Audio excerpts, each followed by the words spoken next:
Good morning, dear students. The first chapter in the 10th class chemistry you have is about the chemical equations. It is all about the chemical equations. Coming to this chapter, in this chapter we are going to learn about few chemical reactions.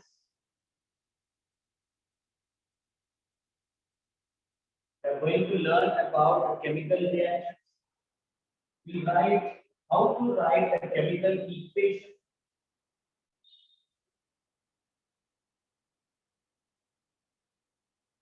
We learn how to write a chemical equation, and then we learn how to balance a chemical equation. How to balance chemical equation. And we are also going to learn the necessity or why we have to balance a chemical equation. We learn about chemical reactions. We learn about how to write a chemical equation between the reactants and products. We'll also learn how to balance it. That means balancing the reactants and products. So why we have to balance a chemical reaction, that we will learn. And after balancing, we will also learn how to calculate the molecular mass. Molecular mass. And we are also going to learn about the mole concept. About mole concept. About the mole concept. Right? Conversions. And also we learn the interpretation of the chemical equation. What did you understand in chemical interpretation?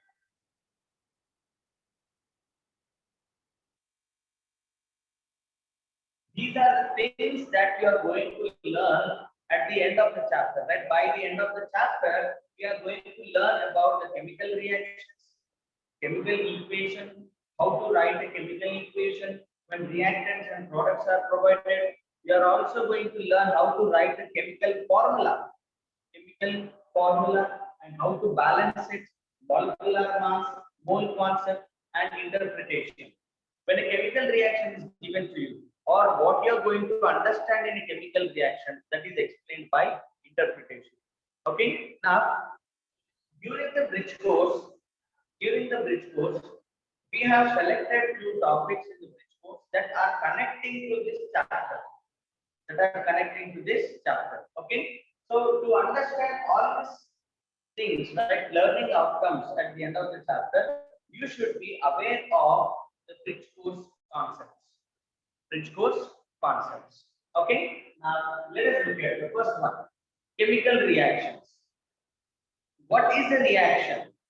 It is taking place between two substances which are called as reactants. They give us products. That we have studied different types of chemical reactions. Like if you remember, we studied combination reaction, decomposition reaction, displacement reaction, double displacement reaction, and redox reactions. So we have studied 5 types of chemical reactions. We have gone through 5 types of chemical reactions in the bridge course. In the bridge course, the 5 types of reactions: combination reaction, displacement reaction, double displacement reaction, decomposition reaction, and redox reactions. Now, coming to this chapter, chemical equations, you have 3 types of reactions in the class 10 chemical equations. They are combination reaction, displacement reaction, and double displacement reaction. In class 10 syllabus, you have 3 types of reactions. We have activities for all these 3 experiments that we are going to perform in tomorrow's class. Okay. Now, in the class 10 chemical equations, you have 3 types of reactions: combination, displacement, double displacement. Next, you have chemical equations. Coming to the chemical equations, if you remember in the 9th class, I told you to remember about table 7. Table 7 of the chapter Atoms, Molecules and Chemical Reactions. Atoms, molecules and chemical reactions. I told you to remember this, right? Unless until you know the ions, about ions, cation, anion, right? How to write formula of the compound using crisscross method. You will not be able to understand how to write the chemical equation. That is the reason why in the bridge course we have selected few important concepts which is connecting to the class 10. Okay, the table 7. After reactions, we go to the table 7. Again, I am not going to explain how the cation is formed, anion is formed, how to write a crisscross method. That you have to learn, right? That was explained already in the bridge course. Next. So here you should be perfect with the table 7 and writing crisscross method. Now coming to the balancing equations. When you write the chemical equation correctly, when you write the formula of the compound correctly, then you will be able to understand how to balance the reaction. Balancing reaction, right? Balancing the chemical reaction or chemical equation is dependent upon what? Writing the correct formula. Right? Writing the correct formula. Now, what is a balance? What is a chemical equation?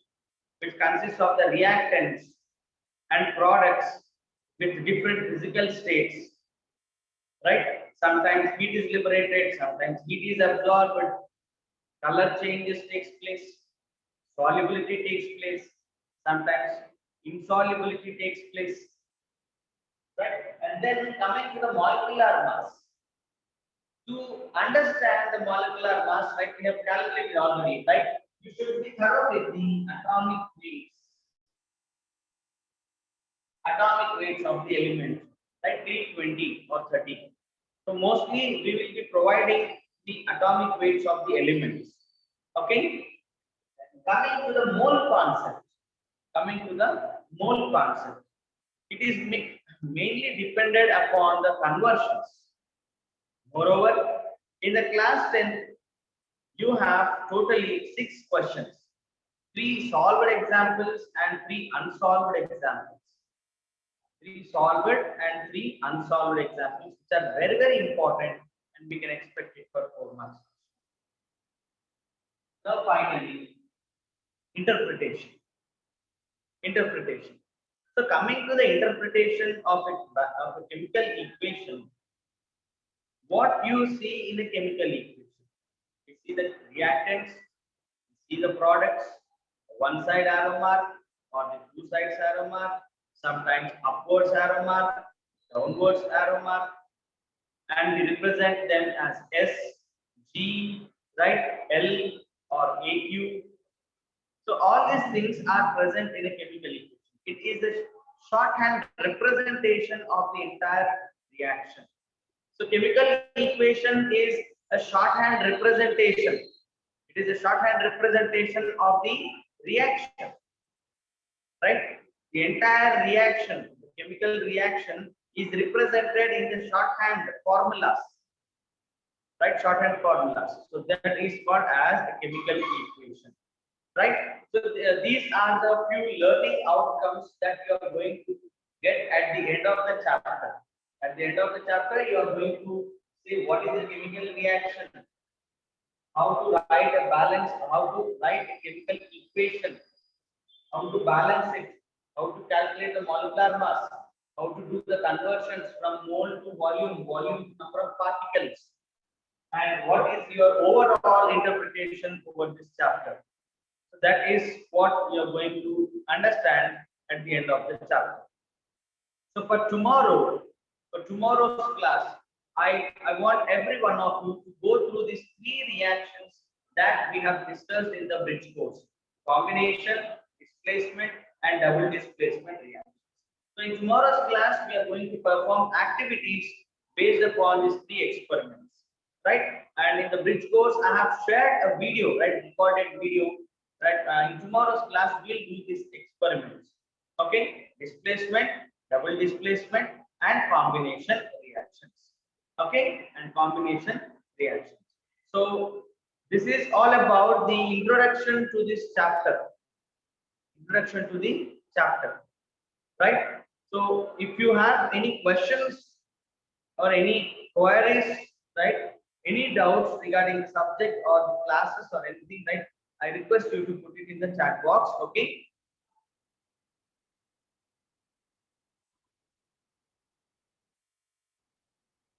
So coming to the chemical reactions, before we go to the chemical reactions, let us recall what you have learned in the previous classes about the chemical reactions.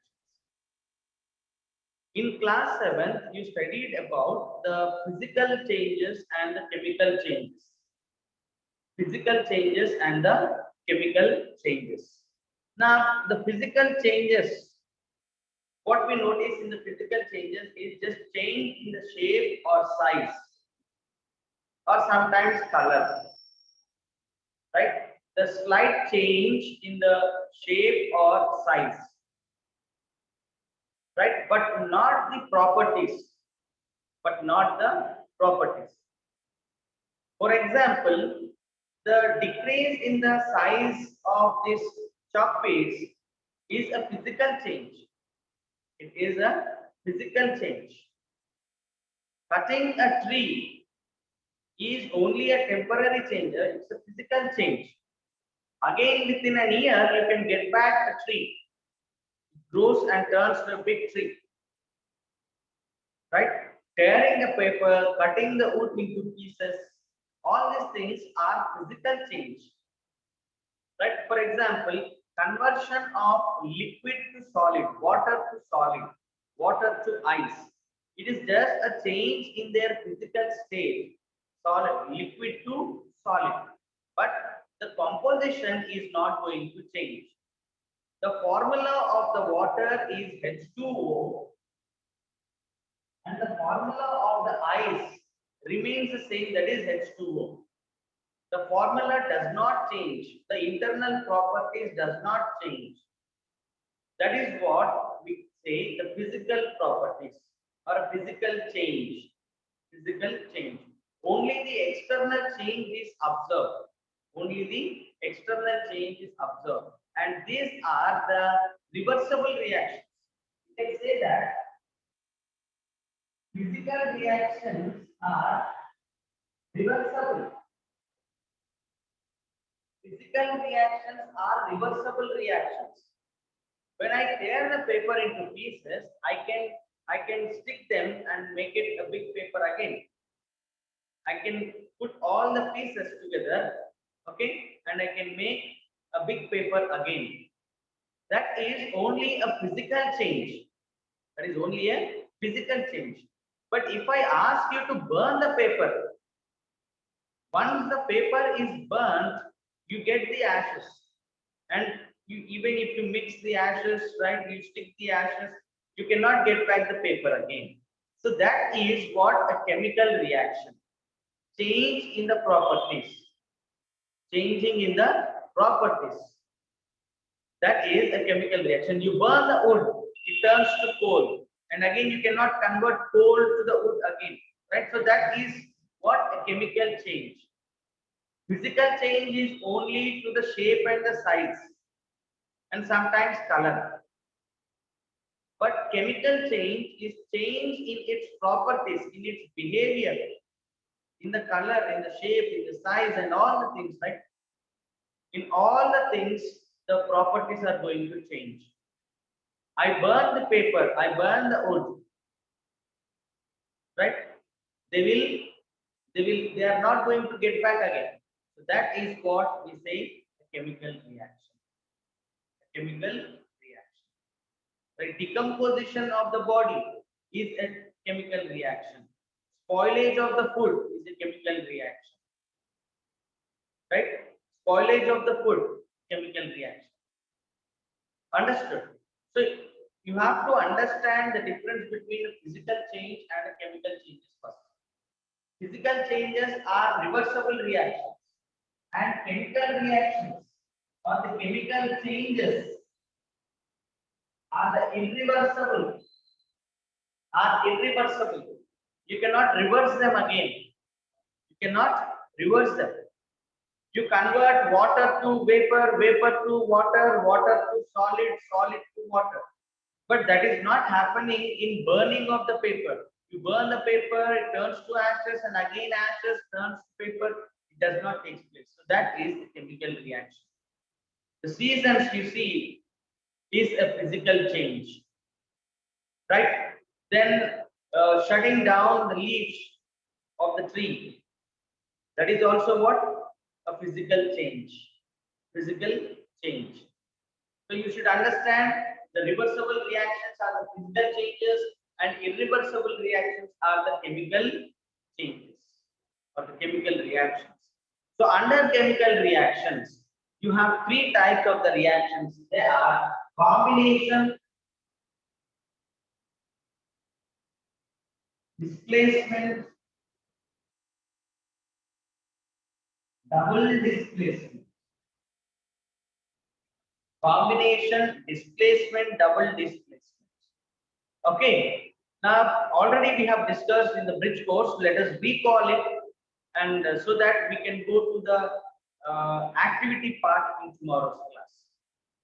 Coming to the combination reaction, two or more reactants combine to give one product.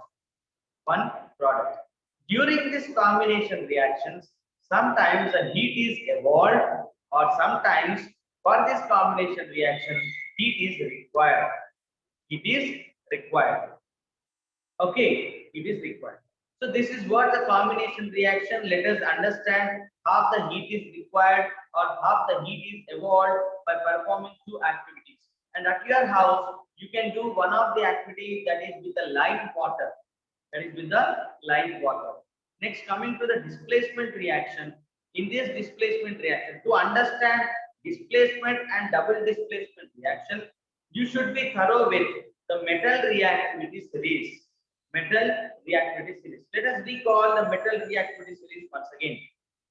Potassium, sodium, calcium, magnesium, aluminium, zinc, iron, tin, lead, hydrogen, mercury, copper, silver, gold, and platinum.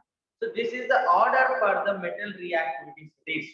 I request every one of you to go to the metal reactivity series to understand displacement and double displacement. All these things are connecting to one topic to another topic. So kindly have a glance on the metal reactivity series. So the homework for today's, right, for tomorrow's class is to go through the metal reactivity series. Go through the metal reactivity series. Is that clear to everybody? The homework for tomorrow's class is to go through the metal reactivity series. I have the metal reactivity series. Right? In the metal reactivity series, we studied that the metals above hydrogen are highly reactive, metals below hydrogen are less reactive. From top to bottom, the reactivity decreases. That means potassium is highly reactive, then sodium is highly reactive, then calcium is highly reactive, then magnesium. So the order goes, right? So the next point we studied is highly reactive metal displaces less reactive metal from its aqueous solution. I have also explained what is aqueous. Second point, the highly reactive metal displaces hydrogen from its acid. From its acid. Is that clear? So this is what the points for this for the metal reactivity series. So please go through the metal reactivity series for tomorrow's class to understand combination, displacement, and double displacement reactions. Okay, combination, displacement, and double displacement. Is that clear to everybody? Okay, if you have any doubts, you can put it in the chat box.